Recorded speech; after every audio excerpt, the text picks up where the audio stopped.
और इस वक्त की सबसे बड़ी खबर सामने आ रही है, जहां झारखंड में टेंडर घोटाले पर बड़ी कार्रवाई की गई है। झारखंड में करीब 18 लोकेशन पर छापेमारी की जा रही। तो बड़ी खबर आपको इस वक्त बता रहे हैं, जहां झारखंड में टेंडर घोटाले पर बड़ी कार्रवाई। झारखंड में करीब 18 लोकेशंस पर छापेमारी की जा रही है। ईडी के सूत्रों से यह जानकारी निकलकर सामने आ रही है। साहिबगंज, मिर्जा चौकी, बेरठ में छापेमारी की जा रही है। वहीं और दिल्ली से हमारे सहयोगी शंकर आनंद इस वक्त फोन लाइन पर जुड़ गए हैं। शंकर, क्या कुछ अपडेट इस पूरे मामले को लेकर? केंद्रीय जांच एजेंसी ईडी की टीम इस वक्त में झारखंड के तकरीबन 18 लोकेशन पर सर्च ऑपरेशन को अंजाम दे रही है। जो 18 लोकेशन है उसमें साहिबगंज, मिर्जा चौकी, बरेट, बहरोरवा, राजमहल का जो इलाका है ये यहाँ पे छापेमारी की जा रही है। और ये पूरे इस मामले की अगर बात करें तो ये मामला जो है टेंडर स्कैम से, साहिबगंज टेंडर स्कैम घोटाला मामले से जुड़ा मामला है। और इस मामले में 22 जून 2020 को बरहरवा हाट बाजार बंदोबस्ती टेंडर के मामले में एक स्थानीय थाने में मामला दर्ज हुआ था। और उसी मामले को आधार बनाते हुए ईडी ने उस केस को टेक ओवर किया और मनी लॉन्ड्रिंग एक्ट के तहत इस मामले की तफ्तीश की गई। और जिस तरह से इस मामले में कई बड़े लोगों का नाम सामने आ रहा है, जिस तरह से इस मामले में पंकज मिश्रा का नाम आ रहा है, उसके यहाँ भी छापेमारी की जा रही है। भगवान भगत के नाम से एक शख्स है, उसके यहाँ पे छापेमारी की जा रही है। और दाहू नाम का एक शख्स है, दाहू यादव करके, वो उसके यहाँ भी छापेमारी की जा रही है। एक तरह से कहा जा सकता है कि ये जो छापेमारी है, इस छापेमारी में तमाम जो जितने भी आरोपी हैं उनके यहाँ पर उनकी जो भूमिका है वो काफी बड़ी भूमिका है।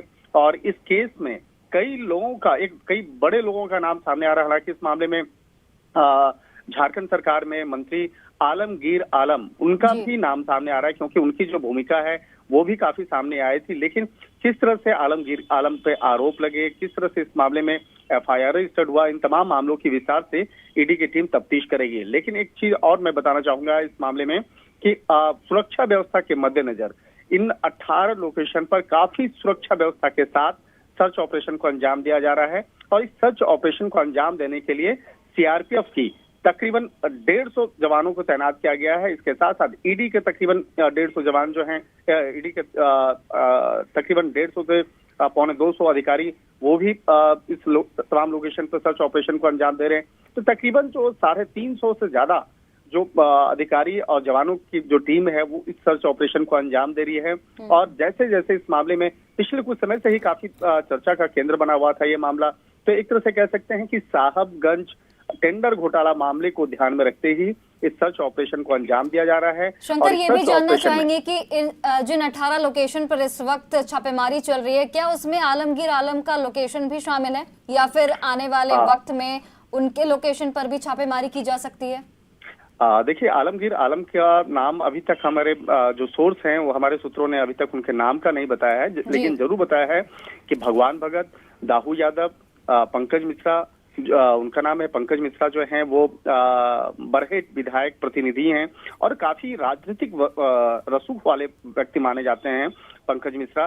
पंकज मिश्रा का जो एक राजनीतिक कनेक्शन है वो बहुत बड़ा एक राजनीतिक कनेक्शन है। तो किस तरह से पंकज मिश्रा उन तमाम एक राजनीतिक कनेक्शन का एक फायदा कहें या दुरुपयोग कहें, उसका फायदा उठा करके इस मामले में इसकी भूमिका रही है। हालांकि पंकज मिश्रा जो है पिछले 4 महीने के दौरान में काफी चर्चा का केंद्र में रहे हैं। ठीक है शंकर, आप नजर बनाए रखिए, आपके पास अपडेट के लिए वापस लौटेंगे। फिलहाल के लिए आपका बहुत बहुत धन्यवाद तमाम जानकारियों के लिए।